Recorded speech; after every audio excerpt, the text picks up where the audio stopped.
Adventuring today with a little car and a baby. Pretty funny, but it's what you gotta do. You can't put your life on hold just because you hit a baby. We are attempting a day trip with a baby, which is, yeah, a lot of stuff to bring. Really fit, I think. Oh boy. There. And will the door close? That's the next question. Yeah, Success. close. Oh my god. Alright, off on a little day trip. The first stop is Walmart. We made it to Walmart, which is a savior for being in a foreign country.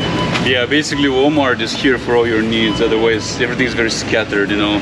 In America everything is in one place, so Americans came to build this, so we gotta get it here. 500 pesos divided by 20, what, 25 bucks? So that'd be the equivalent of like a day rental on the beach if you're getting it from the resort or something. By the way, masks are not required in Mexico, however the American and other foreign companies require them, and then everybody wears them the way I'm wearing it now. Julian has been eating food much faster than we expected, so we actually have to buy him some more baby food.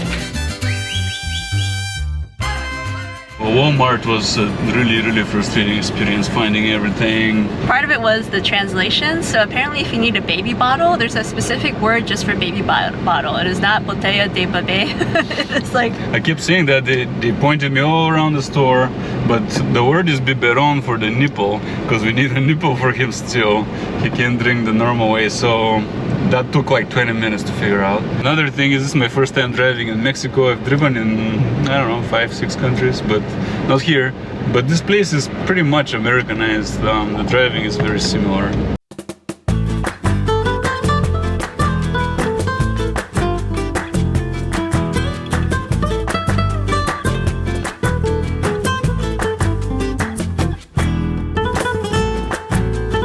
So we made it to Todos Santos. We've heard a bunch about this place. Mostly I've seen it on Instagram. Digital nomads have been coming here through the last 2 years when everywhere else was shut down.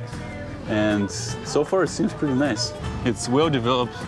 More than anything, the weather is really nice. First thing we did in Todos Santos is get Mexican hot chocolate. Because if you may or may not know, chocolate is actually from Mexico. And they used to drink it way before Columbus or anyone else from Europe came here. They were drinking lots and lots of hot chocolate. That was like their drink, like the big thing. So we got it, and it's amazing. It was so delicious. It's like chocolatey without being too rich, and has like a nice cinnamon flavor to it as well. Now we saw another place on a foodie list that has allegedly the best, so we're gonna compare to the one we got, because it's that good. We can get 2 Mexican hot chocolates in a day. The way the place is developed is quite nice. It's kind of a nicer type of tourism than Cabo. It's for a different kind of person.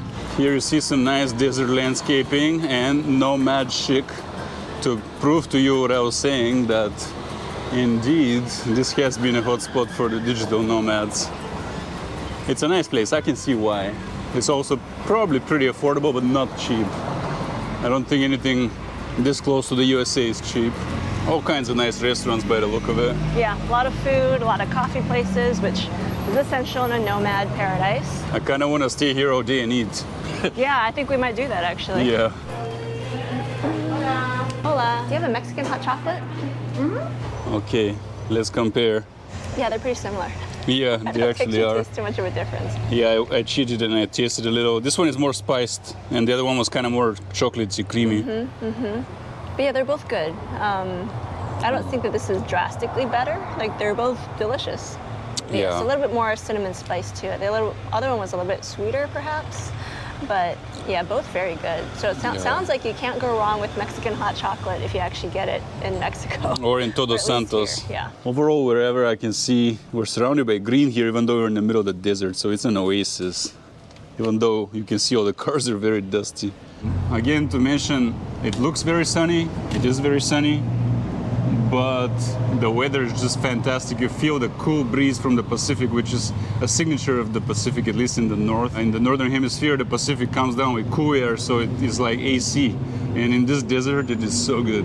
With that said though, if you are in the sun, like direct sunlight on you, it is really warm and you will get burned. I actually made that mistake the first day where I was like, oh, it's so warm, but it's not hot enough to burn. And I totally got burned. Like both of my shoulders are like scorched. That's after you made fun of my big sombrero that I bought like a gringo. But I can tell you, I noticed that the locals have bigger hats than the gringos. The gringos buy the little pussy hat. And the locals get the big one that protects their shoulders too. Your neck and your shoulders, yeah, that's true. So yes, we're both gringos in our own way. Hey, little gringo. This little stroller shade is great. Not only because it shades him, but because he loves chewing on this little string. If you're wondering what it's like going around Mexico with a stroller, well, we don't know about the whole country, but these tourist destinations that we're going through are decent, not fully compliant with the whole ADA thing. Depends on where you are. I would say Cabo, like by the marina, was great. It has a really wide, smooth sidewalk. It was much easier. This, you know, it's not the worst, but it's also not the easiest. It's also a good thing we brought our heavy-duty stroller, which is the only stroller we have, by the way. I know a lot of people have multiple strollers. Yeah, you know, this is a travel system stroller and car seat, and we are making use of it. The car seat is strapped in the back of the rental car right now, and we did plan to rent here. So it's working out. It's freaking hard sometimes. But in the meantime, this is a really great little town. There are lots of little restaurants and shops. The shops all have really cute crafts and, you know, clothes and things. So it seems like a really nice place if you're looking for art. Right now we're looking for ceviche somewhere down there. Here's another challenge we have is crossing roads here. Yeah, they don't always stop. It was only a matter of time till we see chickens running around Mexico. And here we are. It's a family. Oh, watch out. Watch out. Oh, they made it. Okay, somewhere around here should be ceviche. Queremos ceviches. ¿Qué tipo es lo más popular aquí? Es una orden como para dos personas. Okay, dos? para dos, sí. Perfecto. Julian's way of learning the world is scratching every texture that he can get his hands on. Scratching and putting in his mouth. Julian is ready for ceviche, but he won't have any. It's mixto, which is several kinds of stuff. I like the way it's seasoned, yeah. It's almost like salsa, but with fish inside of it. Really good. What's also interesting is that ceviche is not really from Mexico. It's from South America, yeah, Peru. like Peru. But we do it pretty well here. One thing people should know is that Mexican fishing villages are fantastic. So good. Beaches are great there, but the seafood is just up there with the best in the world. Also funny because Seattle is also really known for seafood, and we do have a lot of it, but it's different kind of seafood once you come further down south. So we're making sure to get our fill of seafood. Well, that was delicious, as I have come to expect from anything that Eater recommends. I actually appreciated this was kind of a hole in the wall. It wasn't super fancy, it was kind of unassuming, and we were actually one of the first people to dine in there before a bunch of other people came, and the food was so good. But now we're walking back toward the Centro area, and we're taking another road. This was a lot more sandy, kind of a dirt road. When we were driving into town, this is one of the first things that we saw. This really awesome hotel. I'm assuming it's a hotel anyway, but look at that architecture. All right, we're really curious about what's in this building, so we're gonna go check it out. It's very posh.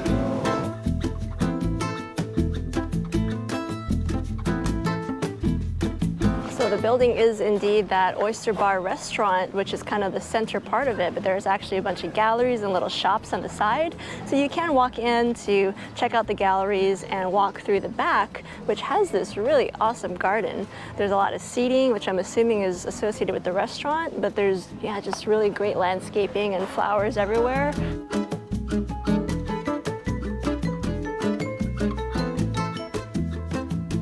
We found really nice clean grass for Julian. It's not muddy, it's not wet.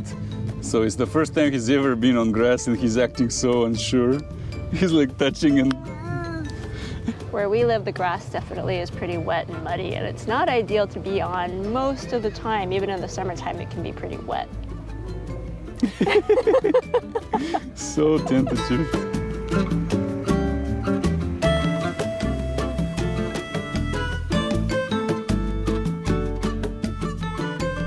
Okay, we drove in our little car on the sand and dirt, and we got to some place looking for the beach.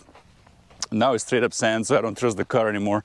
And I'm walking through sand trying to find the beach and at least see it, because we won't be able to get to it. Julian is sleeping. So one thing to know, you'd think Todos Santos is a beach town, but the beach is way out of town. There's something there, a little bit of development on the beach, but it's not like the town is on the beach. It's at least a few miles. And interestingly, we're here in Baja on an overcast day. Here we go, the Pacific Ocean. People ride horses and dune buggies around here. It's one of those big Pacific beaches. Adventuring today with a little car and a baby. Pretty funny, but it's what you gotta do. You can't put your life on hold just because you had a baby. And even if you do, what kind of life is that for your kid, you know? Sheltered and not really full of experiences and adventures. He will grow up to be a nerd that way and be afraid of everything. I much prefer to be able to offer him an experience that is rich instead of sheltering him. Yeah, I could see how on this huge strip of sand you can make nice resorts, which exist around here. But we're not here for that long. We're just coming on a day trip. The sun is breaking through. Do you think this house gets any running water right there? I really wonder. Right on the edge. Behind it is all green, so it's an oasis, but how do you get water all the way down here? It's a solid house with an RV and everything. I don't know. No elevator here. We're here at a sushi restaurant, and you might think it's kind of odd to be having sushi in Mexico, but this was a recommendation from Eater, and it's supposed to be sushi with a bit of a Mexican flair. And we get a pretty nice overview of everything around us. We're having some unique take on sushi here with Mexican flair. So the first one we had were the curacanes, crab, and mango, and avocado wrapped in a fish and topped with an aioli sauce.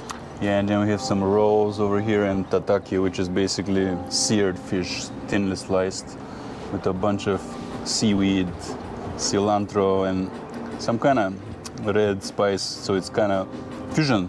The spicing is Mexican, while the rest is Japanese. Mm-hmm. I like it. I actually quite like it. I'm really curious about the sushi here. It has, like, I think, boiled pepper on top. Yeah, let's really find out how good that is. It's good. It's very subtle. Mm-hmm. That's good. I do like it. This is how vlogging is sometimes. You just have to hold the baby or do what you can to keep him happy and still keep on traveling and eating. But so far we've sampled all the dishes, and my favorite has actually been the tataki. It has, you know, a lot of flavor and spice to it. I think you see some of the chili powder there on the side, but that's what's making the sauce all red. Yeah, I get tataki pretty much every time I see it on the menu, but this is the most flavorful one I've ever had. Mm-hmm. It has a nice spice, but it's really subtle. It kind of like builds on itself, I guess. Like, it's there, but it's not like a kick in the face. It's not like wasabi. It's its own kind of thing. So we left Todos Santos just now because we're running out of daylight, and in this little town there's actually more to do than we were able to. So we will be back. It's interesting enough. However, it's a bit of a paradox because the beach is so far. It's not really a beach town. We read there's a proper beach like 15 miles away where the fishing boats go, and we don't even have time to stop there. So food and shops very well done in downtown. The rest is a mystery to us.